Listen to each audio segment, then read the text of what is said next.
Mahirap mang iparating sa masa ang mga pag-aaral sa larangan ng siyensya. Ang ating ASEAN Science Diplomats tinanggap ang hamon na yan. Challenge accepted, ika nga. Ngayong araw sa DOSTv, Science for the People, silipin natin ang mga natutunan ng ating mga scientists at engineers sa ginanap na ASEAN Science Diplomats Assembly sa Davao City. Yan at iba pang kaalaman at lutuing puno ng sustansya sa pagbabalik ng ating programang Puno ng Siyensya para sa Masa. The workshop begins. Scientists and engineers from the ASEAN region were introduced to the art of communication on the third day of the second ASEAN Science Diplomats Assembly, with the aim of bridging the world of scientific researches to the general public.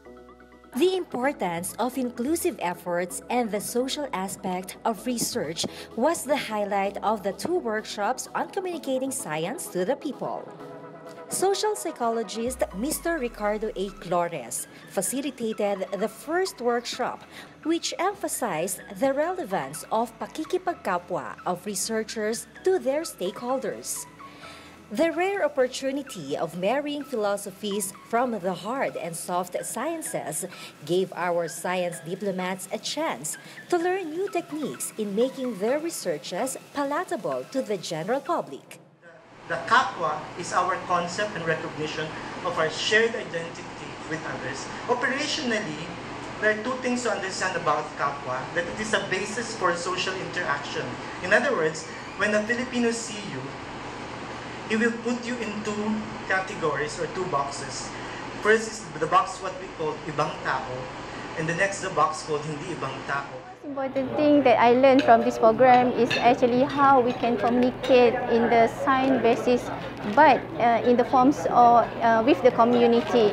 So we have to transfer whatever our science research, and we also have to understand the needed from the community of the stakeholders from the country. And then we also have to, the most important thing that I learned is how we are gathering the indigenous knowledge, okay, to be transformed to the research form that we have, so it will give the big impact to the country. I think science communication is really important. It's one of the very important aspects in a scientist's life, because I believe what these scientists do ultimately should be of the benefits of the people. So regardless of any field that we are working on, we should strive to communicate with the public. Actually, that was quite surprising, because before this workshop, I never thought communications, science communication is that important. The scientists usually tend to leave it to the media to do the reporting. But after this workshop, I realized that we should proactively promote our science and promote the research benefits to the public, so that they can understand what we do. So after that workshop, it got me thinking, what efforts have I put in all these years in promoting science? And I realized that I have little, because I believe most scientists, or a lot of scientists, are focusing on publications only. And we thought that this is the ultimate form of science communications. But in fact, journal papers will only restrict your results within a very specific audience, which is scientists. But these benefits or the results do not channel down to the masses or the public. So it got me thinking about it, and I think I should really form a team, or I myself proactively do that on social medias, write to newspapers, to really try to send out the messages about the benefits of science.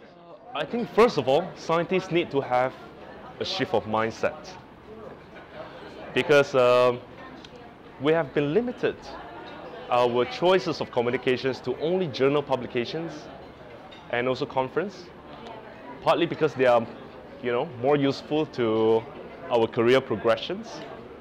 But in terms of, but we have to look at it from the long runs. If we disseminate our results or work to the masses, I believe you will reap more reward in the future, because that will show the importance of your work to the public. So I think the first thing is the paradigm shift that scientists need to have. So start communicating science to the public using whatever media, be it small or big, using either social media or whatever channels. And I think paradigm shift is the challenge to scientists. The second workshop was conducted by Ms. Ruby Shaira Panela, communication specialist and writer of Asian Scientist magazine. She tackled digital journalism and online media, discussing the infinite digitization of social networks and wide array of technologies. She lectured on the latest tools which millennials are currently using, which made them experts on online information. In this generation, she further exclaimed that scientists should know how to use and utilize available technologies that will help in disseminating information to the greater public. In a science communication perspective, we do science because it addresses the problems of the world. So it has an impact and relevance to the people around us, to the society. I learned from this workshop. As you see, the title of the workshop is ASEAN Science Diplomat. And this workshop is help me how to communicate my research, my scientific research output properly to policymakers as well as to the public. And this workshop allowed me to exchange ideas with other researchers from ASEAN region as well as from experts, for example, Ria from NASA and other journalists here. And it's very good event which I can learn, and it's something beyond science that I usually feel like it's hard to be understood by ordinary people. And talking about what is the relevance to Cambodia specifically, as my job as a scientist and as a researcher at the research institution in Cambodia, and we work a lot on climate change. We work a lot on watershed management, and we have a team in Cambodia working in this field. But outreaching this kind of research output to policymakers, it's not that easy. So this very relevant to me, so that I come back and I can help my researcher as well as my own research output, how to communicate, how to again like outreach in a simple way to ordinary people. My specific field of research is on freshwater lake management. So I am doing research now on Tonle Sap Lake UNESCO Biosphere Reserve in Cambodia. So now we are now trying to get a better understanding of the lake in terms of hydrology, water quality, pollution, future scenario analysis of the lake regarding anthropological effect and climate change to the lake. So we try to see what will be the change of the lake in the future once we account climate change as well as anthropological effect. So at present, I normally send my research results to the people through my research gate. no? So I have a research gate. I have there an opportunity to post my journal publications, no? And then I also have yung mga invited talks, no? So in that way, I'm being challenged of like telling the people different types of audience on how I could relay my research results, no? So yun yung I think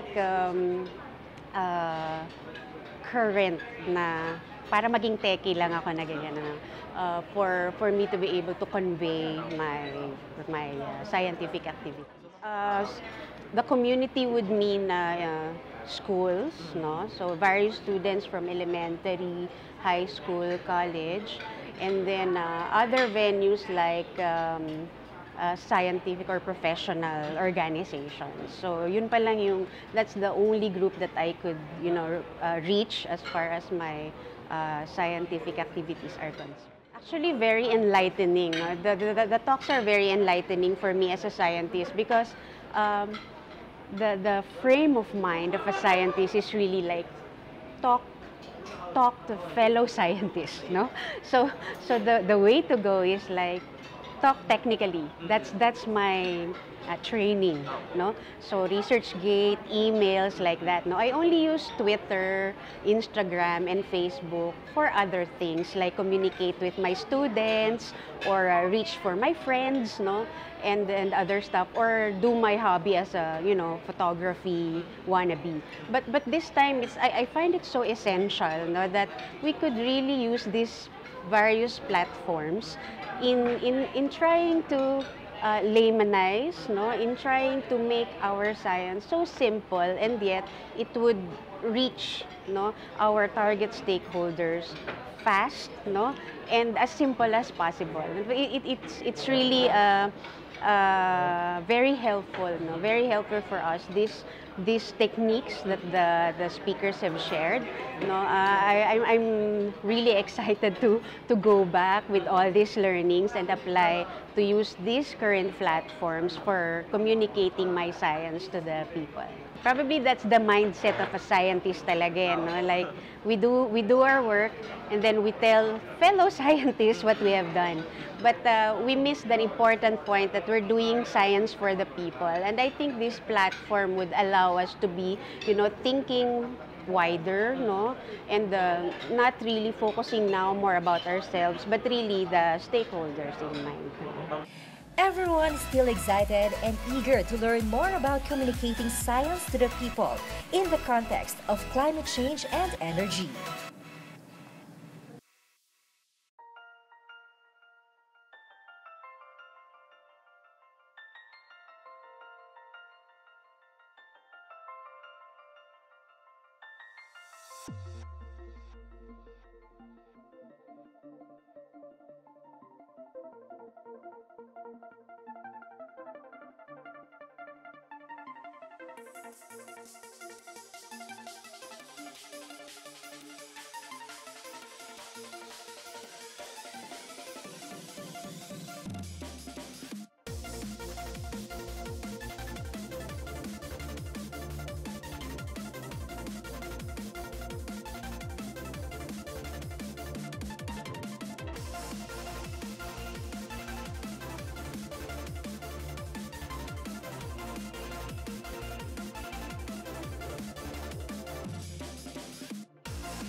Before I come to this Philippine Eagle Park in Davao, I feel like there's only one or two kind of eagle in this world. But when I come here, I can see a very big eagle in the Philippines, as well as many species of eagle, which I get my understanding more, especially with the tour guide explained me about how such kind of big bird is living and feeding, and how we have to pay attention, how to take care of all of them.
Oh, the bird is so cute.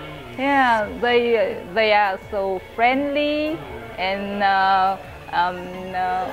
when we go to the butterfly garden, the butterfly is sleeping. But when we go inside, when we went inside, some butterfly wake up, and I can see various beautiful butterflies.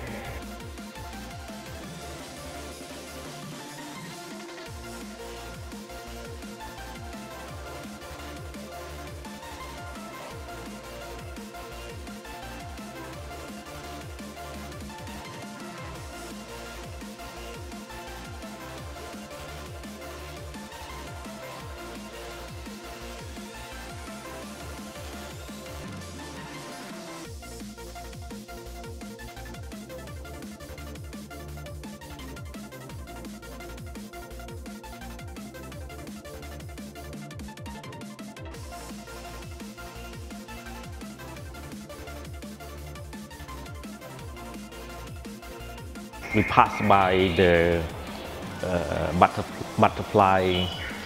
butterfly park, and it was scary to see the bomb, but it's so beautiful to see the butterfly with different mixture of color, and together with this, finally with this chocolate, you know, how to make chocolate, and what is the, honestly speaking, experience from Cambodia. I don't see cacao farm like this. I don't see how chocolate is made.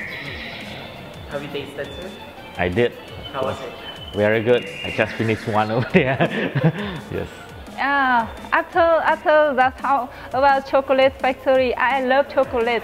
So when I taste the chocolate in the chocolate museum, it's a very real taste. So I want to bring the raw chocolate to my country to introduce with my friends. It's it's a very good taste.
Magandang umaga po sa inyong lahat. Ako si Nikos Peñaranda para magbigay ng weather update ngayong umaga.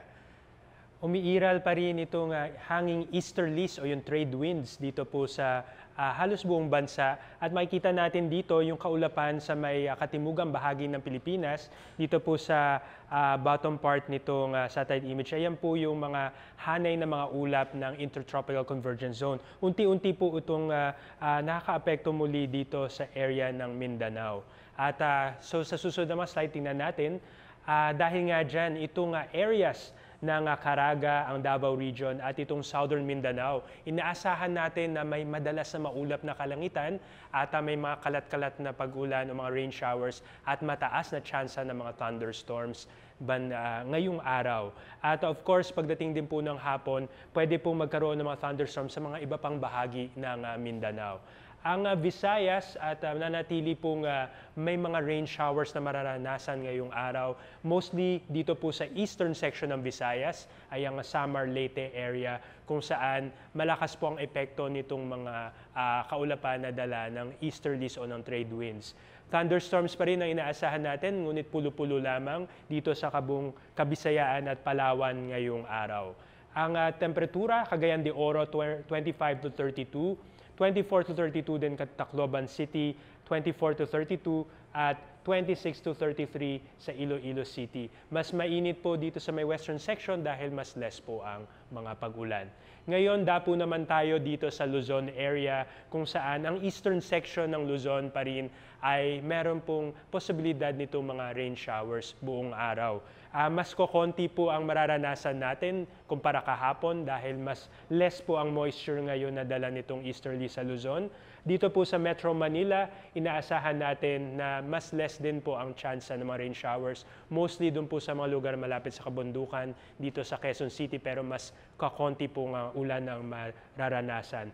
Less din po ang mga pag-ulan dito sa mga nalalabing bahagi ng western section ng Luzon, pero mas marami pong showers ang pwedeng maranasan dito po sa Mimaropa area at Kabikulan. 24 to 34 degrees dito sa Metro Manila, 25 to 32 dito sa Legazpi, at sa Baguio City nananatiling 16 to 26 degrees na may tsansa po ng thunderstorm pagdating po ng hapon.